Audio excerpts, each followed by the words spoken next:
Hello, I'm Patrick Reames with the ComTech Advisory. Welcome back to our latest episode of Conversations with Leaders in CTRM Technology. Today we're visiting with Mr. Sameer Soleja, President, CEO, and founder of Molecule Software. Sameer, thanks for being here. Glad to be here, man. Well, good. It's been a while since we caught up, so I appreciate the opportunity. On the other side of the world a year ago. Exactly. And now we're just 10 miles away and we never see each other. So, for those that aren't familiar with Molecule, you guys are a relatively new entrant into the ETR CTR markets. I think we were talking about 8 years ago. You started commercial operations. Tell us a little bit about the company, about the market you serve, commodities, that good stuff. Absolutely. So we're 8 years old. We serve the power, gas, crude, refined products, chemicals, agriculture markets. We help with power generation, storage, as well as valuing all sorts of other sort of complex assets and exotics. And we calculate position, P&L, and VAR. Okay. One of the things that I've always been impressed with Molecule, with what you guys are doing, is your use of technology, whether it's a multi-tenanted cloud native solution, or it's the use of natural language processing. You've always struck me as being on the leading edge of technology. Are you continuing that push with new technology in your product? We are, and we've actually had quite the set of conversations internally about technology for technology's sake. We are technology geeks, and we love putting bleeding edge things to work.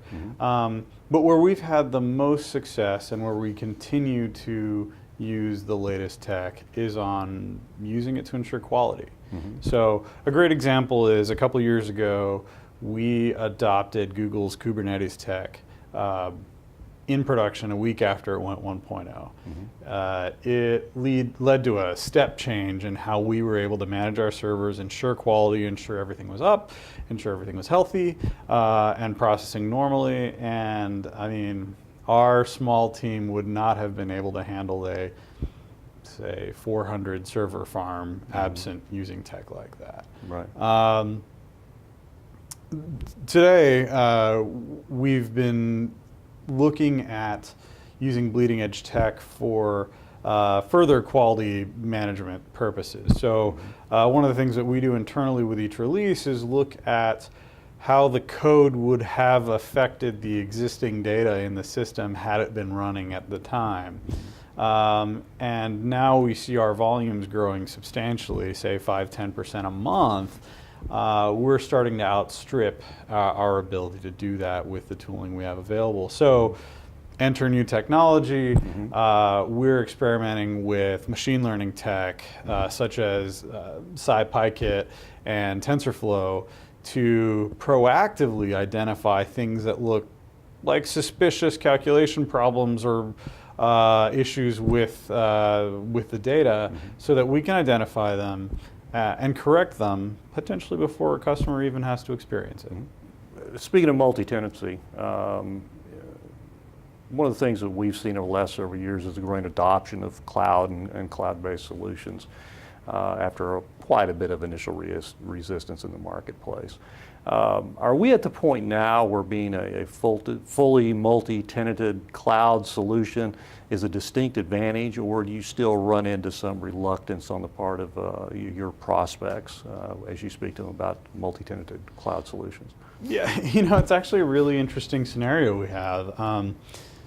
When people are talking to us, there's just really hardly any resistance to a cloud-native solution. They're talking to us because they were interested in a cloud-native solution in the first place.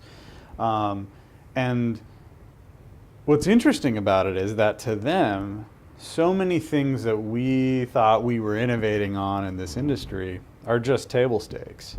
Hey, so you're preloaded with all of the different receipt and delivery points. Well, yeah, but we thought that was special. Nah, it's table stakes. Not as impressive as you thought, huh? Right, absolutely. Yeah. Hey, we have pre-configured forms for futures, forward options, and swaps. Oh, well, we would expect that. And so I think the market has come around to embracing cloud tech as a normal solution for this market. And now we, and I'm sure others, are getting pushed on fully using the possibilities available to us in such a cloud solution. And I think that's great. I think the market's matured. Yeah, good. One of the trends we've also noted, in addition to adoption of cloud, is what we call the kind of disaggregation of monolithic ETRM, CTRM solutions, where buyers are looking to kind of break apart those big, heavy solutions and start to be able to be a little more agile, move away from those rigid structures and mix and match solutions or functionality as they see fit within their organizations. Is that a trend that plays well with Molecule and the solutions you produce? Right. I mean, I think that's a great question, and I think there's two parts to that. One, we get asked all the time, hey, can you sit alongside Allegro or Solarc or somebody like that? And we love those deals because, sure, we can show value right out the gate. Look, we'll connect to your bank and to your exchange and bring down deals and give you a VAR in no time flat, and nobody else will know what hit them. That's a great outcome for us. But I think actually, to your disaggregation question, a lot more interesting things are happening within especially our larger customers, such that they want to stitch, say, our core calculation engine into everything else that they do, into their GL, into some scrapers that they have that are putting together market data, into sometimes a proprietary trade capture system. And the benefit that we have of being a younger vendor in this industry is a lot of those things came for free with our framework. We use Ruby on Rails, and API endpoints essentially come for free with that. Now, in the last year or so, we have had a lot more interest in that, and we are iterating on that and consciously putting together a version 2 of our API that allow our customers to stitch together much, much more complex transactions to say, get a VAR out of the portfolio when it's ready after I've inserted trades and resolved what sort of trade products they should be. Lots more complex interactions coming, and we have a lot of fun with it. Give us your view of the ETR and CTR markets. This is a question I always close with. What does it look like over the next 5 to 10 years to you? What's the same, what's different in terms of technology or market adoption? So I think there's probably 3 macro factors we would need to look at to see what's shaping the market. One, obviously, and it's hard to deny, is the consolidation of the market, right? Certainly under one large umbrella, ION, but then also a few others as well. Second is the increasing reluctance of people to pay for big bang $10, $20 million solutions. And 3 is, I'd say, a slowing pace of innovation. And I don't mean that to detract from other vendors or the industry in general. I just mean that I don't see people asking for whiz-bang crazy new features. People just want to get their positions in P&L and get them right. Right. And so, given those 3 macro forces, I guess I see a couple of possible outcomes.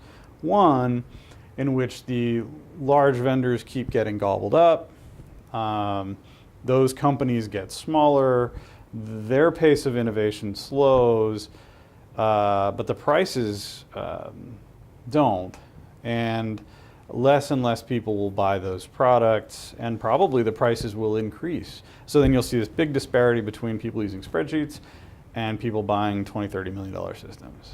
So that's one way things can go. I think the other way is you see, as the large vendors start to consolidate, and as you see point solutions more accepted in the market, smaller vendors are able to break in because the cost of entering the market is lower as the solution space is smaller. And so vendors like us and other new entrants to the market are able to serve customers with point solutions much more easily and get stitched into other parts of the enterprise. And the large vendors are left for the absolutely giant implementations. Obviously, I have a vested interest in which way that market goes, and I believe And I believe it will go the latter way, which will benefit us, and I think it benefits the customer. But at the end of the day, I think the biggest thing about this market is that the total amount of spend in the market will be less. And I think that definitely benefits all the customers in the market.